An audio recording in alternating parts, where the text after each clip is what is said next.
dans les épisodes précédents. Là, il y a une petite pull request qui est ouverte et donc on va la corriger en live, tu vois.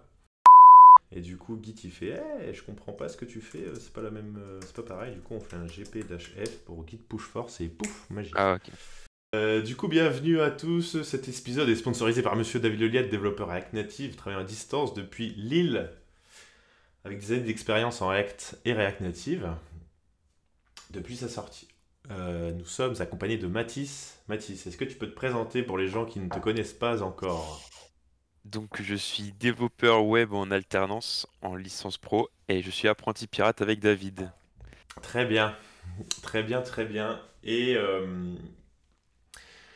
du coup, si vous avez des plaintes au sujet de cet épisode, n'hésitez pas à me mentionner sur Twitter.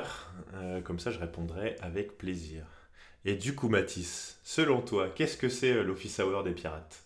C'est une émission hebdomadaire à thème où on parle d- avant tout de sujets informatiques qui vont automatiser le travail et nous faire gagner du temps. Ouais, j'avoue, c'est une très bonne définition. Faudrait qu'on la garde pour le SEO. Celle-là, elle est bien. Du coup, aujourd'hui, on va parler de Alfred App. Alors, qu'est-ce que c'est Alfred? Non, on va plus parler productivité et automatisation. Et donc avec un outil qui s'appelle Alfred App, qui est un outil de productivité pour macOS. Alors le premier truc, c'est que si vous devez l'installer, il faut passer par si vous devez installer Alfred, passez par le site web et pas par l'App Store. Parce que sur l'App Store, c'est une vieille version d'Alfred en fait. Du coup, ça marchera pas. Tout ce qu'on va vous montrer, ça marchera pas. Donc passez là par là. Et les fonctionnalités que je vais présenter, elles sont payantes. Aujourd'hui, qu'est-ce qu'on va voir? Nous allons voir l'outil oublié qui s'appelle le presse-papier. J'étais en train de chercher comment on dit clipboard en fait, mais c'est presse-papier. Qui est pas souvent, qui n'est pas utilisé, qui pourrait être mieux utilisé. Comment on fait de la recherche au XXIe siècle et comment on fait pour automatiser sa vie numérique. Pourquoi? Parce que quand j'étais comme toi, Mathis, à l'IUT, j'ai enfin j'ai pas fait la connaissance, mais j'ai entendu parler de ce mec qui s'appelle Eric Steven Raymond. Et est-ce que tu sais qui c'est Eric Steven Raymond? Pas du tout. Eh bien, c'est une personne qui a expliqué comment il faisait pour travailler sur le noyau Linux. Donc en fait, t'as deux écoles. Soit tu travailles chez Microsoft et tu as une cathédrale de hiérarchie. Donc les gens avec des chefs, avec des chefs, avec des chefs et tout en haut, tu as un master chef. Ou soit tu travailles comme Linus et Linus Torvalds et tu fais un truc qui s'appelle le cathédrale et le bazar. Et en fait, c'est freestyle driven development. T'as pas de chef et tout le monde travaille sur ce qu'ils veulent et c'est un gros bordel. Euh, et du coup, il a écrit un petit manifeste qui s'appelle Comment devenir un hacker, qui est encore en ligne et qui a été mis à jour en 2020. Alors, vous regardez, en plus c'est fichier HTML, plain HTML, tu vois, il y a pas de technologie, paf. Mais franchement, son manifeste est bien, et il y a plein de phrases différentes. Et il y en a une que j'ai retenue, c'est que aucun problème ne devrait être résolu deux fois. Et donc en fait, c'est pour ça que moi, quand je fais deux fois la même chose, j'essaie de l'automatiser pour gagner du temps, pour pas avoir à le résoudre par la suite.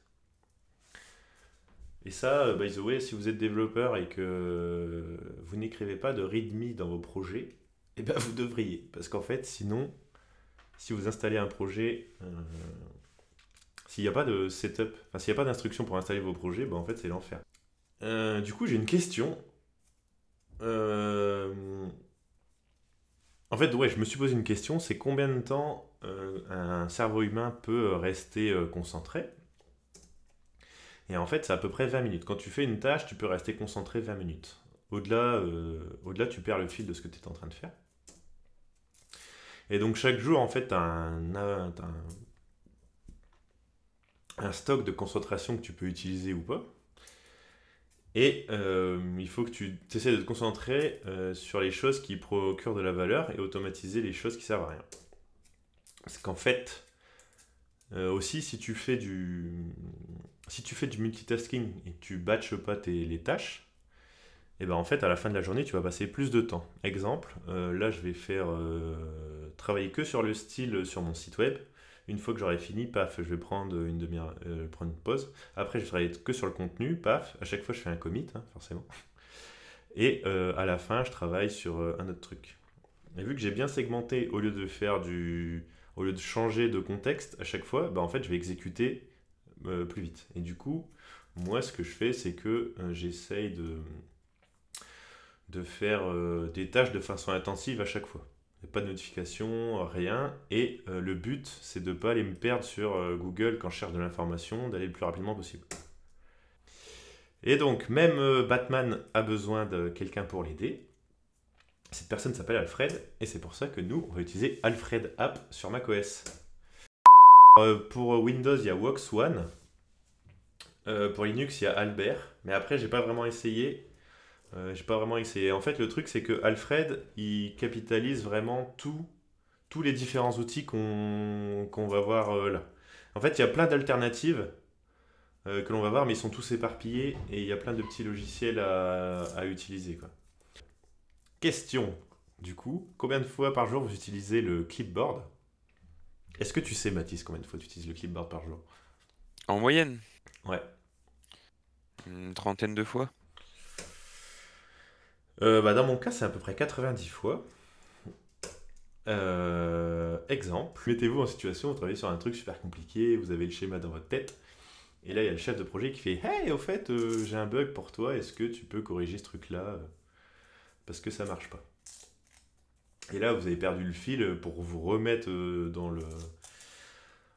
en mode concentration et refaire un dive.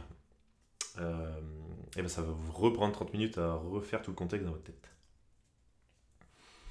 Euh, donc le truc qui est un peu embêtant avec le clipboard normal, c'est qu'on peut copier qu'une seule chose à la fois et l'information elle va dans une seule direction, copier-coller. Ok. C'est pour ça que la feature numéro 1 d'Alfred qui est incroyable, c'est le Clipboard History. Donc vous ouvrez Alfred, vous allez dans Feature, Clipboard History, et moi j'ai 3 mois d'historique de copier-coller, et un mois d'images. Tiens, j'ai changé ça, j'avais laissé 24 heures pour les images et j'ai changé, j'ai mis un mois. Donc pourquoi? Parce que si je fais commande Shift, commande Option C, là vous voyez tout ce que j'ai copié-collé depuis tout à l'heure. Vous voyez ça, je peux le retrouver, je refais un salut et le rebalancer dans un autre Slack, sachant que j'ai copié d'autres choses entre deux. Ok. Ce qui est incroyable aussi, c'est que vous pouvez faire une search. Et donc moi, quand je fais du React state, ouais voilà. En fait, ce truc-là, si hop, code insider. Voilà. Parce que moi, je fais du React et j'oublie comment on déclare le state. Et par contre, si je fais commande Shift C, je fais state. Bah voilà, là j'ai comment on déclare le state en React. Et c'est quand même vachement bien. Et si j'ai un autre truc qui est i18n, je sais plus comment on fait. Ah oui, c'est comme ça quoi. Donc c'est quand même plus rapide que de rechercher la doc, tout ça. Et j'ai aussi une recherche d'image. Et donc là, je vais mettre une image. Allez, hop là.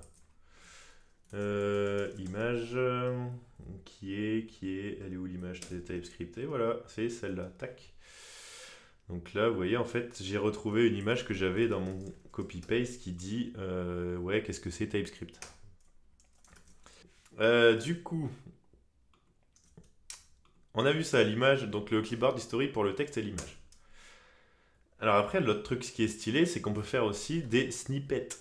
Donc vous allez dans Feature, vous allez dans Snippet, vous faites plus et vous faites un snippet. Voilà, donc là j'ai défini un snippet qui est mon email.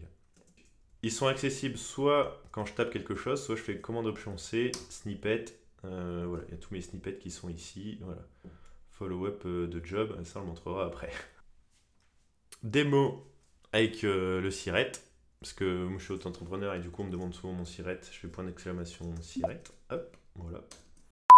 Par exemple ici, là, oui, je suis en train d'écrire une user story. Et je vais faire point d'exclamation as. Ouais, comme ça, ça ira plus vite. As, quoi? C'est pour ajouter la search? C'est la search de quoi? Add a simple search for topic as a user. I can search so that I can find what I am looking for. Et vous voyez là, en fait, j'ai mis à jour un ticket qui est mieux en 2 secondes. Et le dernier exemple, c'était YouTube. Donc quand on fait notre description YouTube, maintenant Mathis, qu'est-ce que tu vas avoir? Un petit snippet, point d'exclamation YouTube, et pouf, ça va automatiquement mettre les shortcuts, les liens qu'on doit mettre, tout ça. Ok? Pardon, j'ai été trop vite. En fait, là, on fait juste ici. Donc ça, on a des hops. Si on fait snippet et là que je tape story, là j'ai ça. Enfin, je retrouve mes snippets. Par contre, en fait, tu peux définir des keywords dans les snippets. Exemple, en fait, là, quand je dois mettre un email, je fais point d'exclamation DL, paf. Et quand je dois mettre un autre email, je fais DF, boum, Reformers ou DS. Voilà.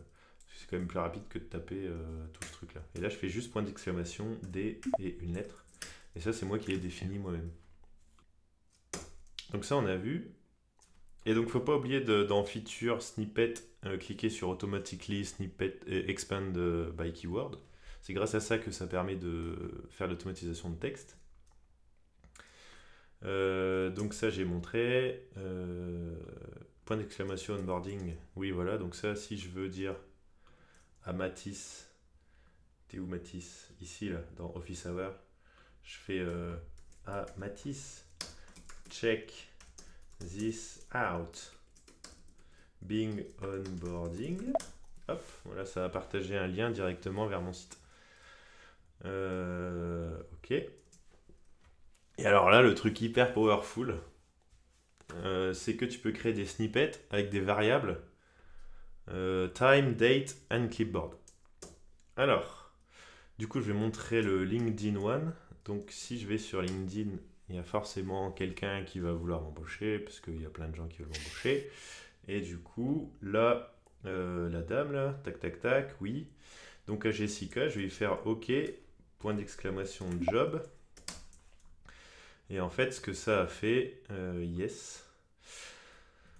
Donc, ce que ça a fait, c'est que bonjour de m'avoir contacté, je work remotely as a freelance developer, blablabla. Ah oui, ça a mis bonjour Jessica. Parce qu'en fait, si je reviens ici, là, donc j'ai job. Et dans mon message, j'ai fait Hello Clipboard parce que j'avais copié-collé son prénom. Et ici, ça envoie j'accepte des grands contrats pour date plus 2 mois. Comme ça, le snippet, il se met à jour tout le temps. Est-ce que tu as ça sur Windows? Donc, parce que maintenant, on va passer à la recherche. Parce que ça, c'est ma sœur. Et donc, ma sœur, c'est une millennials, tu vois. Et moi, je suis un librarian, parce que moi, j'aime bien quand tout est hyper organisé, tu vois. Et donc sur mon bureau, si on regarde, tu vois, t'as rien. C'est le minimaliste zen. Mais généralement, les gens, ce qu'ils ont, dont ma sœur, ils ont un desktop qui ressemble plutôt à ça. D'accord? Du coup, c'est l'enfer, il y a plein d'icônes partout, mais on ne s'y retrouve pas.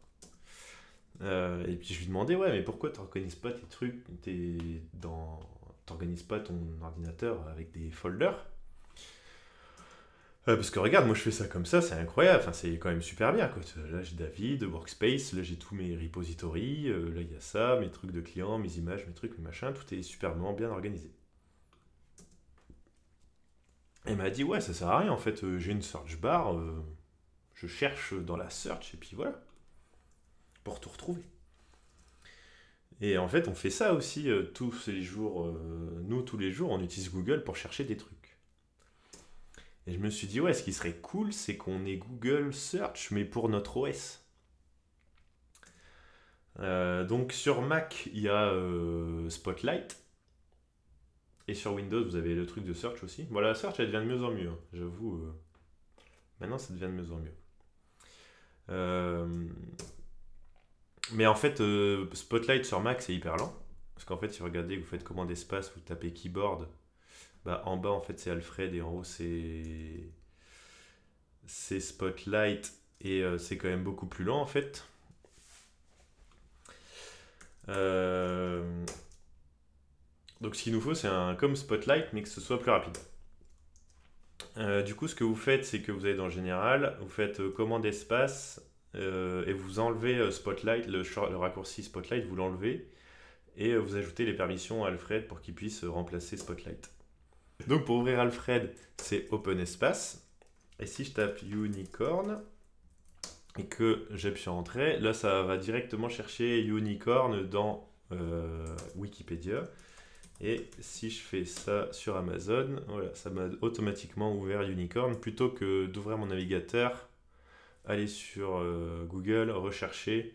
Là, je peux mettre des search, différents outils de search pour gagner du temps. Et je peux en mettre plein d'autres. Je peux mettre YouTube, Unicorn. Voilà, pareil. J'ai cherché Unicorn sur YouTube. Si je tape Maps de Unicorn, hop, ça ouvre Google, ça va me faire une recherche de Unicorn sur Google Maps. Et IMDB de Unicorn, pouf, je peux voir un super film de Unicorn. Et ce que vous pouvez faire avec Alfred, c'est que vous pouvez faire des recherches sur certains types de fichiers. Donc moi j'utilise MindNode, qui est un outil pour faire des mind mapping. Donc forcément c'est des fichiers qui sont sur mon ordinateur. Et donc là, pour aller chercher le MindNode de l'Office Hour, je fais commande espace M-O-F, Enter, boom. Ça m'a ouvert l'Office Hour de MindNode. Et donc, j'ai un exemple. J'écris sur mon site web, j'écris des trucs, je blogue des trucs. Et pour les retrouver, c'est assez relou d'aller les chercher. Donc j'ai fait un workflow qui s'appelle Dog. Si je tape Dog de Sublime pour savoir tous les raccourcis sur Sublime. Et en fait, ça va lancer automatiquement Sublime dans mon site, tac tac tac, et je peux trouver tous les raccourcis pour devenir expert avec Sublime Text. Voilà, et comment j'ai fait? Donc ça, c'est un workflow. Et donc, comment on fait un workflow? Ça marche comme ça. Donc vous ouvrez Alfred, vous allez dans Workflow, vous faites nouveau, vous mettez un nom. Donc moi j'ai mis Elliot, le nom du chien. Je mets une image parce que c'est important de mettre une image. Vous faites un nouveau keyword. Donc là j'ai utilisé Elliot, mais là j'ai remplacé par chien, mais vous pouvez mettre ce que vous voulez. Donc Elliot, quand vous tapez Elliot, ça va ouvrir Google avec le paramètre que vous aurez tapé. Awesome, bim, ça va rechercher Awesome sur Google. Ok. Et donc Q, ça va être la query que vous tapez. Et le site search, moi j'ai tapé David L. Au lieu d'aller sur Google direct, j'ai dit Google, fais-moi une search sur ce site-là. Voilà, des workflows, vous pouvez en faire pour plein. La communauté en font énormément. NPM de React-Maps. Ah bah voilà, React Yandex Maps. Voilà, très bien, excellent. J'ai trouvé cette super librairie. Bref, mais en fait, pour tout, hein. Pour tout, il y a pour tous les gestionnaires de paquets ever. Donc ça, c'était le workflow package manager. Il y a un autre workflow qui s'appelle GitHub Fast Jump. Alors là, c'est le meilleur. Tu fais gh my pull. Voilà, du coup, comme ça, je peux voir les pull requests que j'ai en cours. Vous pouvez faire ghi. Donc là, ça ouvre directement mon gh flexbox / inspiration. Vous pouvez faire gh my issues, c'est ce qu'on vient de faire. C'est issues qu'on a fait? Je sais plus. Bon bref, vous avez compris le délire quoi. Donc moi, vu que j'utilise plein de technologies diverses et variées, j'ai utilisé un outil pour centraliser tout ça qui s'appelle Dash. Et Dash c'est quoi? Ça télécharge des documentations en offline. Et donc ce qui est cool, c'est que j'ai plein de documentations différentes. offline. Comme ça, c'est plus rapide d'aller chercher. Exemple.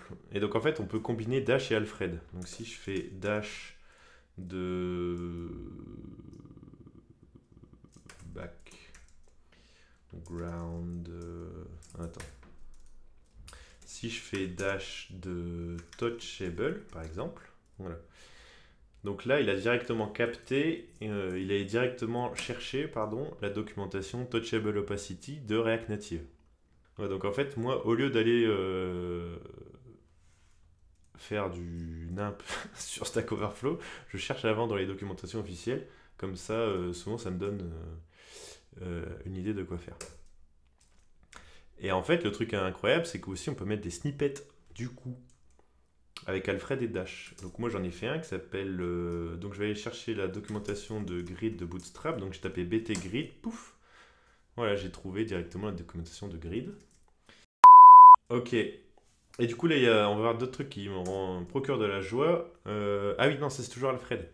Donc là, en fait, pour rechercher des fichiers, donc là, si je fais, hop, point d'exclamation, open, que je tape Twitch, hop, voilà. Ah mince, il est où le... Attends, je vais le refaire. Si je fais commande espace, open Twitch, dash live, voilà, ça ouvre le fichier. Ah, ça m'ouvre là-dedans. Mais ça m'ouvre automatiquement Dropbox là-dedans. Du coup, c'est stylé parce qu'on doit toujours chercher les papiers, les trucs, les machins. Est-ce que vous pouvez m'envoyer votre passeport papier jointe? Relou. Je fais commande espace, open, ID. Non, c'est dans banque. Ouais, je sais plus. Enfin bref, les trucs relous, ouais. Envoyer des IBAN, des trucs, des machins. Moi, je les retrouve en 2-2, quoi. Hop. Et forcément, en plus, tu peux les mettre. Donc là, si je fais ça, open, par exemple, IBAN. Donc là, en fait, si je fais commande, ça le reveal in Finder. Mais sinon, si je fais control, ça va search IBAN with a fallback. En fait, tu peux changer ce que tu fais en fait. Soit tu ouvres le Finder, soit tu le copies. Enfin, il y a plein de trucs qui sont possibles de faire. Je ne vais pas trop rentrer là-dedans parce que c'est assez brainfuck. Déjà, juste la search, c'est déjà bien. Ah oui, il faut que j'envoie. Je fais un email à Mathis. Voilà, donc là j'ai fait commande point, ça m'a envoyé. Je vais envoyer direct un email à Mathis. Le live est awesome. Hop, et alors là je vais vous montrer un trop cool. Il y a un truc qui s'appelle Emoji. Hop. Voilà, donc là, send anyway. Voilà. Donc en fait, là, j'ai utilisé la research, j'ai un workflow Alfred pour chercher tous les emojis. Et en fait, ce que vous pouvez faire aussi, c'est contrôler Zapier avec Alfred. Et là ça va être... là, vous avez le melon qui va rentrer en ébullition. Parce qu'en fait, on peut combiner les deux. Du coup, en gros, ce que vous pouvez faire, c'est si vous avez une boîte et que vous voulez onboarder les gens, vous pouvez faire un zap avec email@example.com et là, ça va rentrer en cascade plein de trucs avec Zapier. Par exemple, ça va leur envoyer un Typeform. Typeform, ça va automatiquement les inscrire à votre newsletter sur Mailchimp. Ça va les automatiquement leur envoyer un mail de Slack pour rejoindre le Slack. Et ça va automatiquement les inscrire à Git, GitHub ou ce genre de truc, quoi. Ça aussi, vous pouvez faire. Donc, en fait, vous pouvez avoir un clipboard history. Donc, mettons, si vous avez une note de frais et que vous prenez un screenshot, hop, et que vous faites receipt, et ben en fait, ça va automatiquement prendre le screenshot que vous avez et le mettre dans Airtable, par exemple. Comme ça vous fait un truc avec votre note de frais où il y a tout qui est bien organisé. Voilà, et moi j'utilise Alfred plus Airtable plus Zapier plus Mailchimp pour automatiser nos clients. Et donc j'ai fait un article là-dessus, si ça vous intéresse. Il est disponible sur les internets. Ouais, dans le prochain épisode d'Office Hour, qu'est-ce qu'on fait? On avait fait inspiration. Ouais, ouais. En fait, c'est oui. Celui-là. Hop, on va le mettre avant. Ouais, ça va être comment ça marche Gatsby et GraphQL.